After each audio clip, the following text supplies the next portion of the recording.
My name is Jason Trumbauer, and I'm the Chief of Police at Florida State University. All Florida State University classes and business operations on the main campus in Tallahassee are canceled through Friday, April 18th. Essential employees should check with their supervisors for further reporting instructions. All FSU athletic events in Tallahassee are canceled through Sunday. At approximately 11:50 a.m. Thursday, April 17th, a gunman opened fire on the main campus of Florida State University in Tallahassee, shooting multiple individuals in the vicinity of the Student Union building. FSU police responded immediately, engaged, neutralized, and apprehended the shooter. 2 victims are deceased, and 5 individuals have been transported to a local hospital with gunshot wounds. The shooter has also been transported to a local hospital. The 2 deceased are not students. The shooter is believed to be a current FSU student. I do not have additional information on the shooter's identity at this time. Students who need assistance can go to the Donald L. Tucker Center, where the university is providing counseling, health care, and other support services. Family members are also able to go to the Tucker Center for assistance. Students, faculty, and staff are asked to call their loved ones as soon as possible to update them on their status. The student union and the surrounding area is still considered an active crime scene. Individuals should avoid the area. Students should not return to the student union to retrieve personal property at this time. Students may return to their residence halls, but they should otherwise stay indoors on main campus to allow first responders and university staff to do their jobs and respond to those needing assistance. Students may depart campus for the weekend. All classes have been canceled through Friday.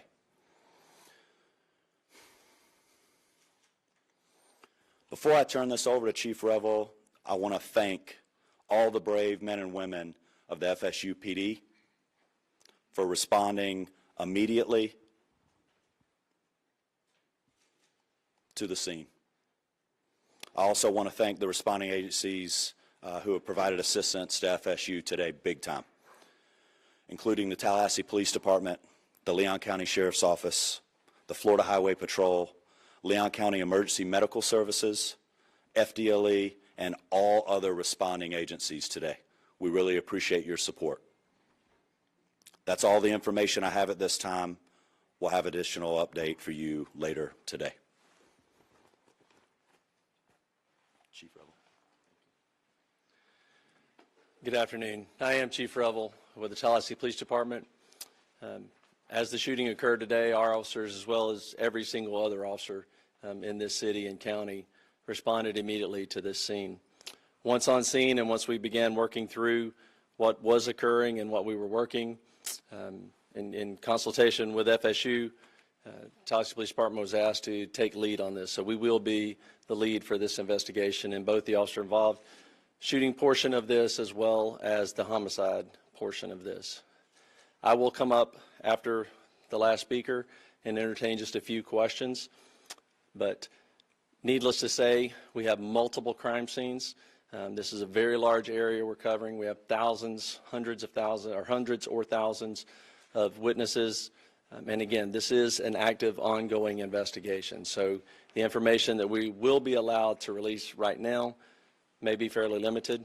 I'll answer what I can at that time.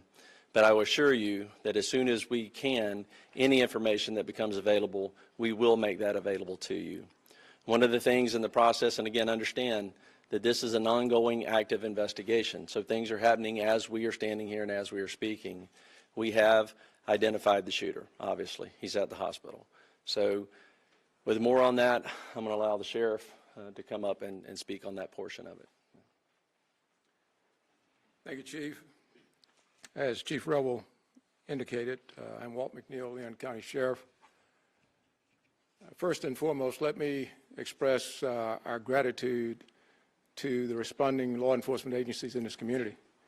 Our citizens should feel some degree of comfort knowing that your law enforcement agencies are going to respond and do exactly what we did in this case, that is bring the offender to justice and to make sure that we do what we can to make sure we lock him or her up.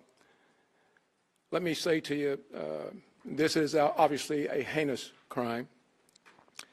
Our deepest condolences go out to the FSU family, the families of the students who are here, and we understand that you all have been devastated because of this person's actions. The question as it relates to who is the shooter is 20-year-old Phoenix Eichner, and he's the son of a Leon County Sheriff deputy. Our Deputy Eichner, has been with the Leon County Sheriff's Office for over 18 years. She has a tremendous job that she's done. Her service to this community has been exceptional. Unfortunately, her son had access to one of her weapons, and that was one of the weapons that was found at the scene. And we are continuing that investigation into how that weapon was used and what other weapons perhaps he may have had access to.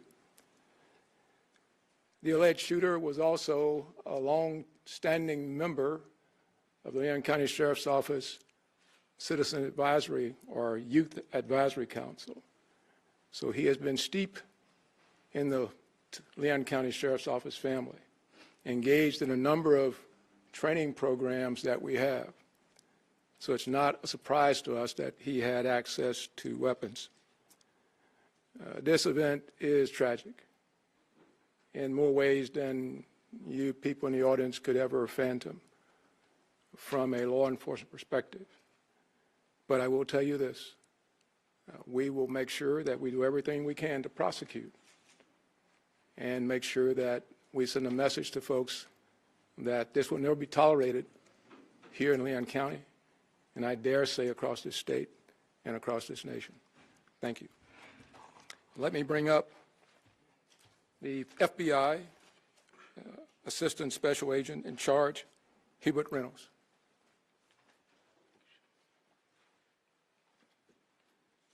Good afternoon. My name is Hubert Reynolds, and I'm the Acting Special Agent in charge of the Jacksonville Field Office. I want to echo those standing with me what a horrific crime this is, and we stand with you fully. We have an office here in Tallahassee, and we are fully engaged with providing any resources that we can bring to bear to help with this investigation moving forward. We've established a digital tips media line where you can upload photos, videos prior to and during the incident. If you were there from social media, please upload all of that. I will give you now the website address. You can upload any tips to www.fbi.gov/FSU shooting. Again, that's www.fbi.gov/FSU shooting. I want to assure you that we are going to bring every available resource to be able to help the community and the local people here. Thank you.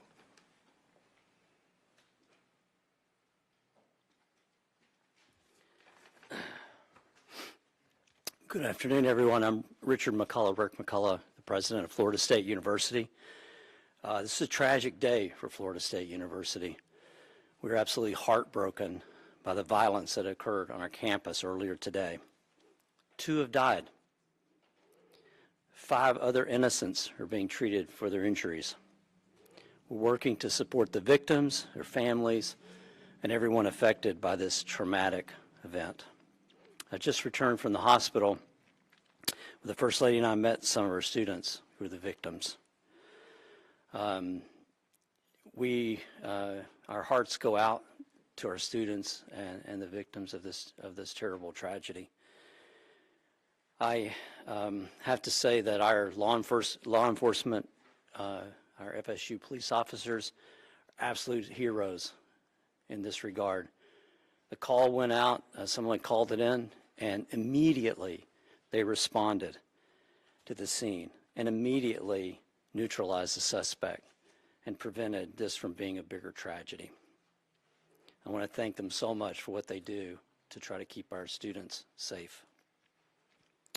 I want to thank all the law enforcement partners, FSU Police, Tallahassee Police, Leon County Sheriff's Department, Florida Highway Patrol, and the Florida Department of Law Enforcement, and all other responding agencies for their rapid and courageous response. I want to thank everybody that came out to visit with the students and to help us and to be here today for this press conference. And I appreciate so much the support that you're all providing to our university and to our students. We're fully cooperating with the investigation, and we defer to law enforcement as they continue their work. I'd also like to thank all the healthcare providers at Tallahassee Memorial Hospital. They're treating and providing outstanding care to our victims. Right now, our top priority is safety and well-being for all the people and our campus. As it was said, classes are canceled. On the main campus today and tomorrow, and all FSU athletics events on Tallahassee are canceled through Sunday. We also want to tell you that counseling and psychological services are available to students, faculty, and staff, and anyone that needs that should call 850-644-2003. We're also providing support for faculty and staff through our Employee Assistance Program. And so if you need any help, please reach out. We'll continue to communicate with the campus community as we know more. This is a deeply emotional time, but we're all here to support each other. We're going to do everything we can to support our community. We're a strong and united community, and we're family. And so we'll take care of all of you. And we'll get through this together. Thank you.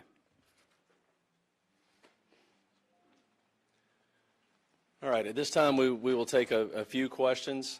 Let me just reiterate, this was a massive response, a massive response of law enforcement personnel.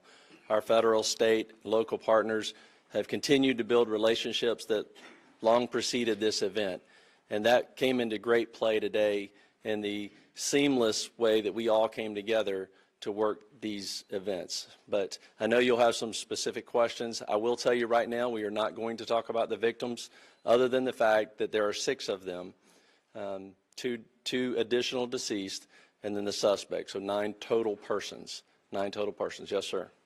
Have you all been able to talk to the suspect at all? Any idea about motive? The suspect invoked his rights not to speak to us.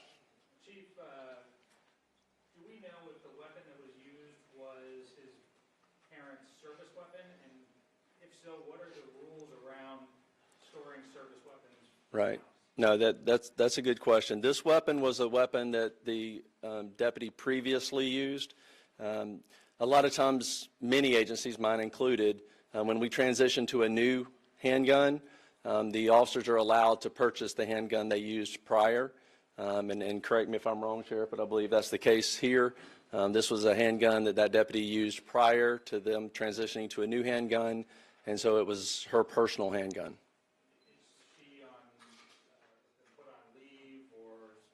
The sheriff would have to speak to that. We will do a thorough investigation to look at all aspects of it. There's no cause right now that we're aware of that would require her to be placed on any kind of suspension or otherwise. Yes, ma'am. We've been hearing stuff that it was a deputy who was a school resource officer. Is that true? That is correct. Yes. Chief, those injured, those killed, or any of those members of law enforcement? I'm sorry? Anyone who died in the shooting or was injured in the shooting, were any of them members of law enforcement, whether it be the... No, they were not. They were not. Yes, sir. When law enforcement arrived, did the suspects engage with them, or did he surrender immediately? No, they challenged him and ended up shooting. He did not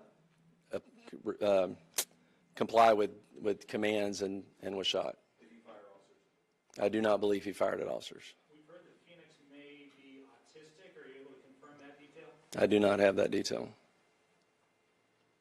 Is there an ID of the victims yet? I'm sorry? An ID of the victims? We're not releasing any of the victim information at this time. Was the officer aware of any behavioral conditions or concerns or threats prior to this incident? We were not. How quickly did officers arrive on scene from the 911 call to when they engaged the suspect? We will get you that information. I don't have that currently. I assume that would be a question that was asked, but I mean, it was almost immediately. That FSU, obviously this is their campus, and and they patrol it very well. So they were on scene almost immediately, engaged almost immediately, and then everyone else, again, was a massive, very quick response. You said that the two deceased were not students. Do we know of those 5 that were injured or any of them students? Again, we're not releasing any information on the students on the victims at this point. Specifically, what firearm did he use? I'm sorry? What kind of firearm was he using? It was a handgun. What kind of handgun? I don't know what type of handgun that was. It was probably a 40. I don't know. Yeah. Chief, I heard a report that a shotgun was also recovered on campus. Was that used in the shooting? We do know that he had a shotgun with him. We have not confirmed anyone was shot with a shotgun at this point. But again, that could change again, there are hundreds and hundreds of witnesses, and as we piece all of this back together, information will come to light that we may not have at this point. So I do not believe so at this point. We'll take one more question. Will body cam footage of radio dispatch or any logs be released in the near future? I'm sorry, say again. Will there be any body cam footage or radio dispatch logs or incident reports being released anytime soon? We will work with the state attorney's office, which we always do, in pulling together all the information, all the investigative evidence from this case, and in collaboration with State Attorney Campbell, we will make that determination. Obviously, after the case is over, we will certainly, it all becomes available at that point. But as to what we can and will release at that point, like I said before, we're very open, transparent on these things. Again, the officers did an incredible job. But again, some of this is very horrific. This is a horrific incident. And so we will, again, collaborate with the state attorney's office and determine which of that evidence could be released or will not be released. But again, I will let you know that as soon as we make that determination. So thank you all very much. Appreciate you being here. And just let me reiterate what's already been said. The collaboration between all of the agencies, the federal, the state, the local, all of our first responders, our EMS personnel, our fire department, again, just a massive response, immediate treatment to the victims that were there, the transport of them. Again, it was a very seamless response to this tragedy. And that goes to the training that we all do repeatedly, individually as agencies and together. The incident command came together very, very quickly. And again, I could not be more proud of the response and more horrified at the act. So thank you very much. Can you please just real quick verify that one more time, the number of people injured and dead? Our number was 8. I heard you say 9. Sure. Total number of 9. That includes the suspect. So there are 6 victims that are injured, 2 victims that are dead, and 1 suspect. And let me just reiterate this because I'm not sure we said this. We have no reason to believe at this point that he did not act alone. So there is no further threat to our community at this point. So thank you very much.